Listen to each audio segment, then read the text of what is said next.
Election চলতেছে, ডাকসু ইলেকশনে যে যার মতো নির্বাচনী প্রচারণা চালায় যাইতেছে।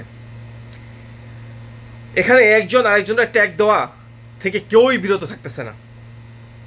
ছাত্রদল ছাত্র শিবিরকে ট্যাগ দিতেছে, ছাত্র শিবির আবার ছাত্রদলকে ট্যাগ দিতেছে।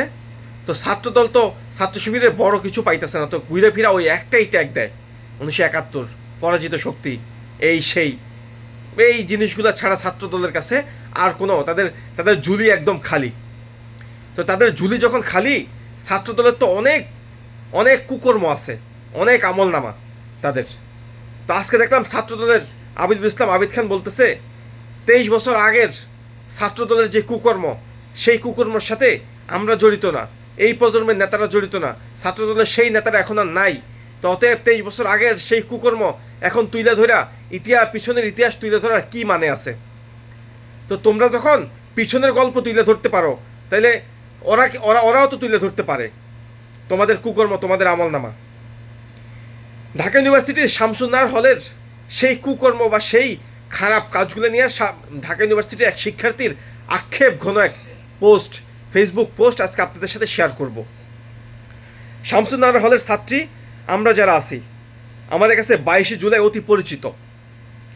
আমরা হলে আসার বহু আগের ঘটনা হলেও মোটামুটি সব মেয়েই ফিল করতে পারি।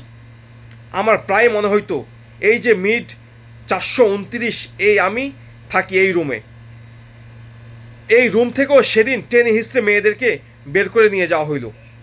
এই ঘটনার আজ সব থেকে বেশি টের এই 9 এপ্রিল 2018-তে। আগের রাতে মেয়েরা হল গেটের তালা ভেঙে বের হয়। সারা রাত ক্যাম্পাসে ধাওয়া পাল্টা ধাওয়া, পুলিশের সাউন্ড গ্রেনেড, টিয়ার শেলের সাথে বিভিন্ন ধরনের গুজব সত্য। সন্ধ্যের দিকে চারদিক থেকে খবর আসে লীগের ছেলে পেলে হলে ঢুকবে। আমরা মোটামুটি সব মেয়েরা খাট টেবিল সরে দরজার সাথে লাগায় রাখছিলাম।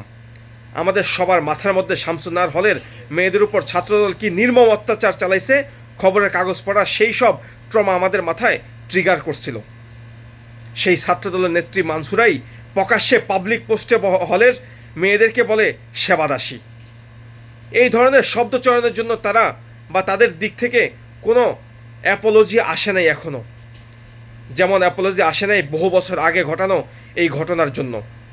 এরপরও ছাত্রদল বলে এই করবে সেই করবে, কি করবে সেইটাও অধরা ভবিষ্যৎ। কিন্তু আমি তাদের জাজ করব অলরেডি কি করেছে তার উপর বেস করে। দল বা লীগ কি করে তা আমাদের জানা।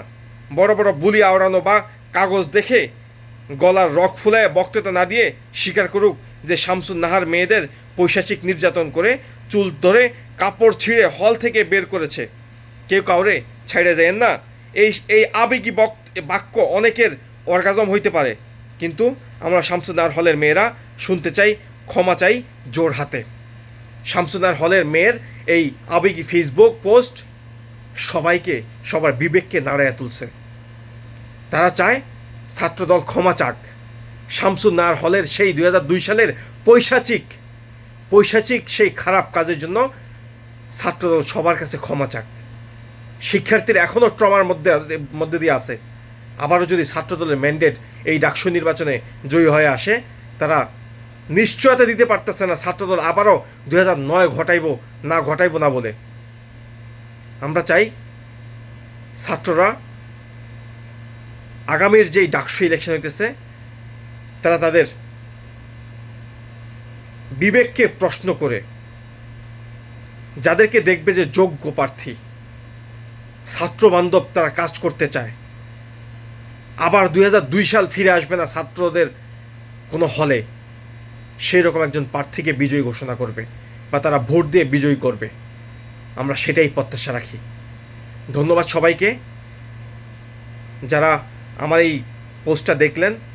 যদি ভালো লেগে থাকে অবশ্যই সাবস্ক্রাইব করে আমার সাথে থাকবেন। আমার এই চ্যানেলটি নতুন চ্যানেল, সত্যের সাথে আছি, সত্যের কাছে মিথ্যার কোনো স্থান নাই। আমরা কখনো আপোষ করিনি, আপোষ করব না।